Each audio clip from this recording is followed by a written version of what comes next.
The vast majority of 1099 delivery drivers are limited part-time. Most drivers do this work as a side hustle and have some other primary source of income. Have you thought about going full-time in 2023?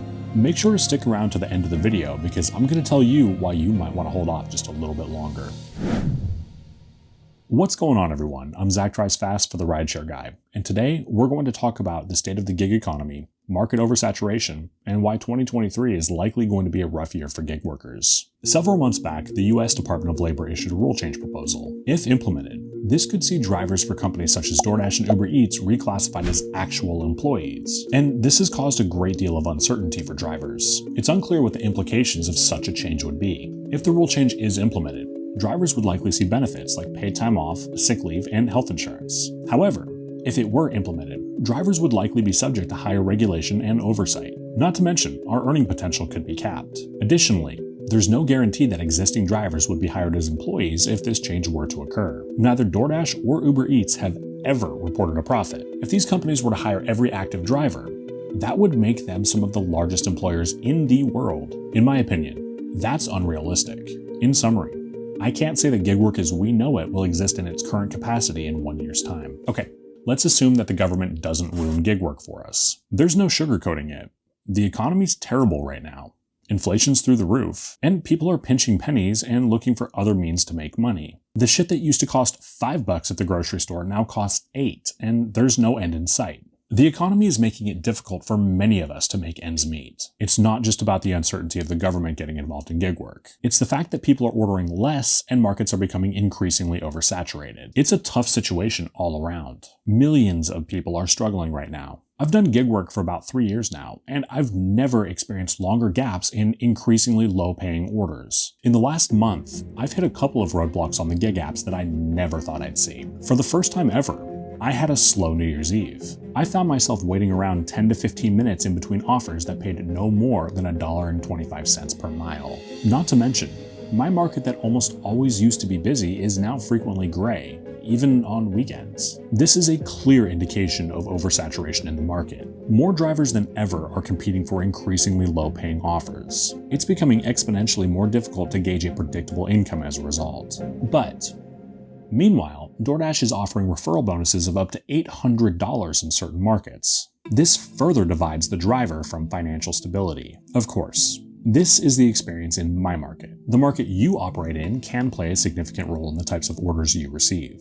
Factors such as population, competition, and demand can affect the types of orders available and the pay rates offered. In a large city, for example, there may be higher demand for orders, therefore resulting in a higher pay rate. However, there could also be an increase in competition amongst drivers, resulting in a race to the bottom. In contrast, drivers in rural areas may have less orders due to fewer restaurants in the area and decreased demand. This frequently results in lower pay rates. As a result, you may have slightly less competition amongst other drivers, but there's less orders to choose from to begin with. It's important to understand the dynamics of your market to understand when and where to accept offers. Having said all that, recently, I've heard from hundreds of drivers all over the country, and most of them are reporting the same things. They're seeing a decline in order frequency and in pay. Some aspects of gig work are predictable. In most markets, things slow down drastically in the summer, and in almost every market, things come to a screeching halt in January. However, due to the potential of hundreds of thousands of new drivers flooding the market, combined with an economic downturn, not to mention the uncertainty of the government getting involved, I don't think anybody will be able to make an educated guess on what things will look like 6 months from now. Before becoming a full-time gig worker, it's imperative to have an understanding of the job and its demands. Right now, there's just too much uncertainty. I think anybody considering going full-time would be wise to wait and see how things play out. See how it plays out with the government, and see what happens with delivery when the economy starts to balance out again. After those two things happen, give it 1 full year while having another source of income. That way, you can experience every season and know what to expect going forward. This will give you a chance to understand the nuances of the job as well as the fluctuations you may experience throughout the year. This way, you can gauge if it's sustainable for you full-time. To summarize, basically, the government is thinking about changing the rules for gig workers like us. Nobody knows exactly what that's going to look like yet, but even without that, it's becoming increasingly difficult to earn a full-time living as a gig driver. I've been doing this for a while, and I have never seen it as slow as it is right now. There's just too many of us, and there's not enough orders to go around. And it's not just about the government.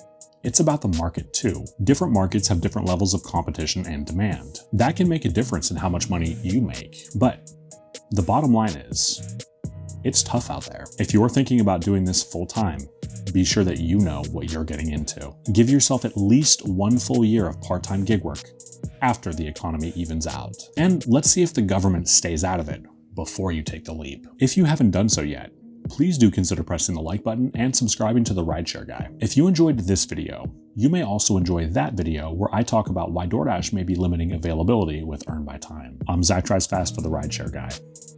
Take care.